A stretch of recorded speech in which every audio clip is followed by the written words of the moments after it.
হালকা বাতাস বইলেই টুপটাপ করে দু একটা ফুল মাটিতে পড়ছে। পথ দিয়ে যারা যাচ্ছিল তাদের চোখও বারবার থেমে যাচ্ছিল এই সৌন্দর্যে।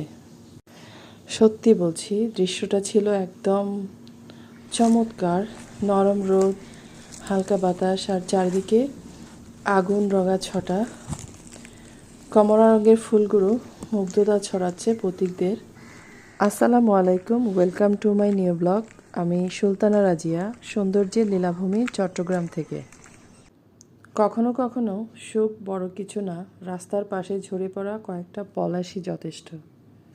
সেদিন স্কুল থেকে ফেরার পথে আমার মেয়েকে স্কুলে দিয়ে আসলাম, আর কিছু কাজ ছিল, করে বের হতেই রাস্তায় হাঁটছিলাম।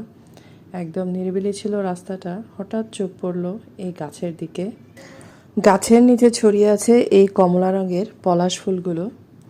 তো আমি ভেবেছিলাম এগুলো শিমুল ফুল, তো আসলে আমি রং ছিলাম, এগুলো হচ্ছে পলাশ ফুল।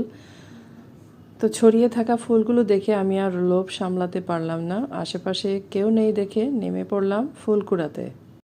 ছোটবেলার মতো এক মুঠো দুই মুঠো করে তুলে নিচ্ছি ঝরে পড়া পলাশ। মনে হচ্ছিল এই রংটা শুধু ফুলের না, এটা আনন্দের রং, স্মৃতিরও রং। তুলে নেওয়া সবগুলো ফুল যত্ন করে ব্যাগে ভরে নিলাম। ভাবলাম বাড়িতে নিয়ে যাব, আমার মেয়ে স্কুল থেকে যখন ফিরবে তখন তাকে ফুলগুলো দিব। উপমহাদেশের খুবই পরিচিত এবং আকর্ষণীয় একটি ফুল পলাশ। এর উজ্জ্বল কমলা লাল রঙের জন্য একে অনেক সময় আগুনের ফুলও বলা হয়। বসন্ত এলেই এই ফুল প্রকৃতিকে এক অনন্য সৌন্দর্যে রাগিয়ে তোলে। ফেব্রুয়ারি এবং মার্চ মাস হলো পলাশ ফুলের প্রধান ফোটার সময়।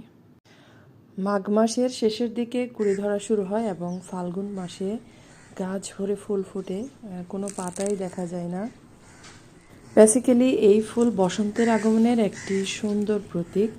গ্রামাঞ্চল, রাস্তার পাশ, বনাঞ্চল ও পাহাড়ি এলাকায় বেশি দেখা যায়।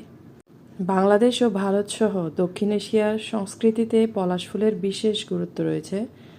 বসন্ত উৎসব, কবিতা, গান ও চিত্রকলায় এই ফুলকে বসন্তের রং হিসেবে তুলে ধরা হয়। মজার ব্যাপার হলো, পলাশ গাছে যখন ফুল ফুটে তখন প্রায় কোনো পাতাই থাকে না, তাই দূর থেকে দেখলে মনে হয় গাছটা যেন আগুনে জ্বলছে। আসলেই প্রকৃতির এই সৌন্দর্য সত্যিই মনকে ভরে দেয়। তো পথে হাঁটতে হাঁটতে যখন বাড়ি ফিরছিলাম তখন দেখা মিলল আরেকটা চমৎকার ফুলের। এই ফুলের নাম হলো বোতল ব্রাশ ফুল। এই ফুল গুলো দেখতে বোতল পরিষ্কার